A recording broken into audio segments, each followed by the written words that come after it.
ঝিনাইদহ ৪ আসনের সংসদ সদস্য আনোয়ারুল আজিম আনার হত্যাকাণ্ড নিয়ে চলছে তোলপাড়। খণ্ডিত লাশ উদ্ধারে কলকাতায় অভিযান চালাচ্ছে পুলিশ। আনারের খুন হওয়া নিশ্চিত হলেও বাংলাদেশ কিংবা ভারত কোনো দেশের গোয়েন্দারা খুঁজে পাননি তার লাশের খণ্ডিত কোনো অংশ। এ নিয়ে তদন্ত চলছে দুদেশেই। ভারতীয় পুলিশ বাংলাদেশে তদন্ত করে গেলেও কোনো তথ্য এখনো জানানো হয়নি। আনোয়ারুল আজিমের হত্যাকাণ্ডের তদন্তে রোববার কলকাতা গেছে ঢাকা মহানগর গোয়েন্দা পুলিশের একটি দল। নেতৃত্বে রয়েছেন ডিএমপির অতিরিক্ত কমিশনার হারুনুর রশিদ। সকালে ঢাকা থেকে ৩ সদস্যের প্রতিনিধি দল রওনা হয়। দুপুর ১২টার আগেই তারা দমদম বিমানবন্দরে অবতরণ করেন। বিমানবন্দর থেকে বেরিয়ে সাংবাদিকদের মুখোমুখি হন হারুনুর রশিদ। মানে অনেক তথ্যই আমরা দুই দেশের মধ্যে আদান প্রদান আমরা করেছি। আমরা পর্যায়ক্রমে ভিডিও থেকে শুরু করে আমরা সিসিটিভি অ্যানালাইজ এবং আমরা যে যে স্থানগুলি পরিদর্শন, বিভিন্ন বিষয়গুলি আমরা পরিদর্শন করার ইচ্ছা আমরা পোষণ করি।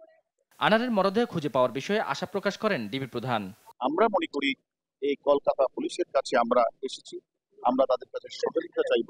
ওই যে আমাদের দেশের আসামি যে কথাগুলি বলেছেন যে কোথায় সিসিটিভি ফুটেজগুলিতে সে কোন কোন স্থানে গেছেন, এগুলি একটু আমরা যাচাই বাছাই করব। হত্যার মূল মাস্টারমাইন্ড আখতারুজ্জামান শাহিনকে দেশে ফিরিয়ে আনতে ইন্টারপোলের সহায়তা চাওয়া হবে বলেও জানান হারুনুর রশিদ। সাদাত নিশাদ, দেশ টিভি, ঢাকা।